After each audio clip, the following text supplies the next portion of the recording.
Okay, this should not be that hard of a video to make. I want some nasty. Are we having fun yet? All right, so we're talking about Ochai Abaji. Now, how do I feel about him? Well, I'll be honest, I didn't know a lot about him going into this video, but after looking into him, after seeing his game, watching some breakdowns, looking at some articles, I have to say I like him.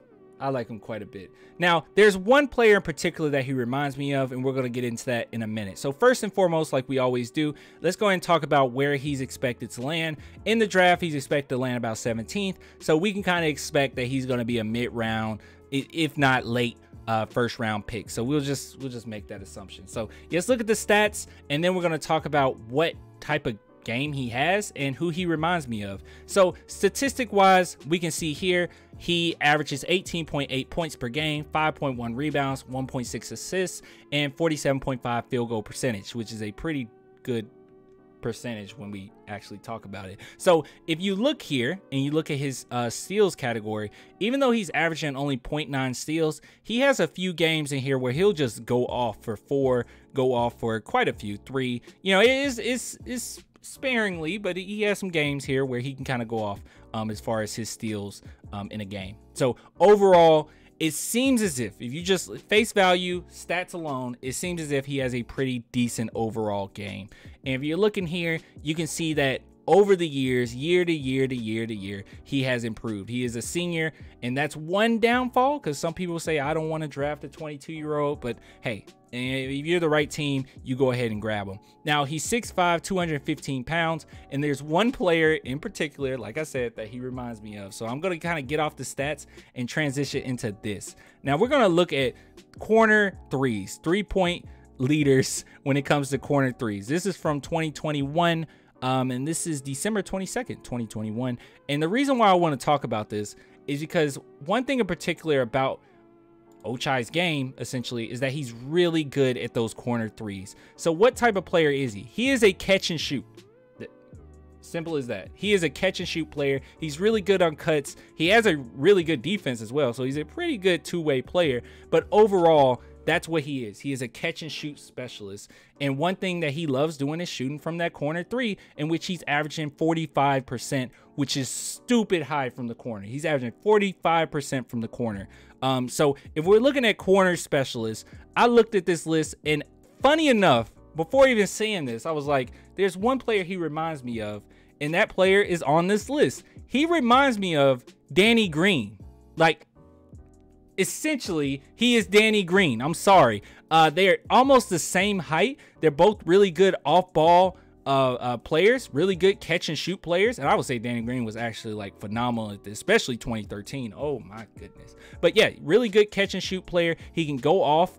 He can have very long hot streaks. So he just really reminds me of Danny Green. Very smart player, can play really good defense, and he is essentially just a catch and shoot player. And I don't think that that's necessarily a bad thing, you know, if that's the bread and butter of his game. But I do think that it's something that you need to pay attention to, because he's not going to necessarily be a guy, especially coming into the NBA. And now that he's a senior, you really know what his game is. He's not going to be a guy that creates his own shot.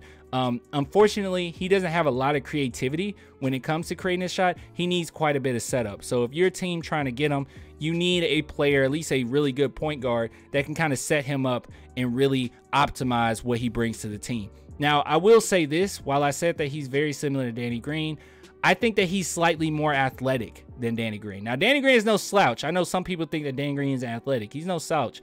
But overall, I do think that he's a little more athletic. And as you can see here, here's a few more of your boy's plays. He's really good at cutting, as I said, really good off-ball player. And yeah, stupid athletic as well. So overall, that's who he is. So if you're wondering who this player is, just keep it simple. Keep it simple, stupid, okay? He is a catch and shoot threat. He is an off-ball cutting threat, and he is a good defender overall. So I really do like his game, and he can be virtually unstoppable when it comes to catch and shooting. Please, for the love of God, do not let the Golden State Warriors get this kid. I do not want to see Golden State Warriors with him. All right, so going forward, let's go ahead and look at his pros and cons and wrap this thing up. So let's see if I agree with any of this. Actually, they have him at 6'6". I thought he was 6'5". It doesn't really matter. Just know that he's very close to Danny Green as far as height and weight. 214 pounds. I also saw 215. Doesn't really matter. Danny Green's like 210, so very close.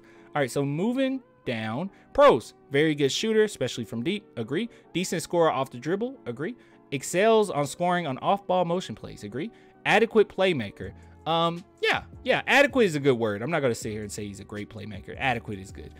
Solid defender. Yes. Very good athlete. Yes. Good motor. He does have a very high motor. But moving down, cons: can struggle to consistently create his. That is exactly what I said. Yes, he cannot create his own shot whatsoever. Not a lot of creativity on that end at all. Now, can he dribble? Yes, he has a pretty controlled dribble. I would say that his dribble moves just from the eye test is better than Danny Green's, but he can protect the ball somewhat, but you can't really necessarily depend on him to create his own shot. Needs to improve his free throw shooting. That is actually something I did not look into. Usually really good shooters have good free throw percentages. So you'll see 70. That's actually pretty shocking. 74%. That's not terrible, but with a guy like this, his pedigree of shooting, especially from deep, that is that's kind of strange. I don't know. I was expecting an 80, but that's not bad. That's just about average, I would say. So going forward, let's see. Not an elite ball handler. Yeah. I'd say he's a good ball handler, not an elite. Needs to improve his rebounding. I guess he's a guard. I don't know. Can be undisciplined defensively. I did not know that. So let's just kind of keep that in mind. So let's go ahead and look at this. He's a very athletic, high motor swingman that could project to be a solid role player in the NBA. Yeah, that's what he's going to be. Role player. Like, that's what he's going to be. He will make a lot of hustle plays on both ends of the floor, and he also is a versatile player that can score the basketball in a variety of ways. He's been inconsistent with his jump shot in the past, but Abaji has showed significant improvement as a shooter and defender over the last 2 seasons. He played very well at the 2021 State Farm Champions Classic, as he scored 29 points in a win over Michigan State, and he's having a tremendous season this year. Currently, he projects to go in the lottery in the 2022 draft. So I don't know when this was up. See, they always, okay, this is updated beginning of April. Yeah, that's probably not going to be the case at this point. But overall, overwhelmingly, look, he is, in my humble opinion, he reminds me of Danny Green in many ways. Like, he can just kind of go off. Really good off-ball player. Now, Danny Green got really streaky, especially later on in his career, okay? It was times where you just like, oh my goodness, Danny. But if we're talking 2013 Danny Green, like we're talking finals 2013 Danny Green, this is where this kid is kind of at, because he can just completely go off, and he's just really good at having that really quick high release like Danny Green. So let me know what you think. That's my comparison. Honestly, I could have made this whole video by just saying he's Danny Green and then like left it there, but you can let me know what you think. I'll give it to you guys later. You want to support the channel, only $2 a month, Patreon, YouTube members. Till next time, deuces.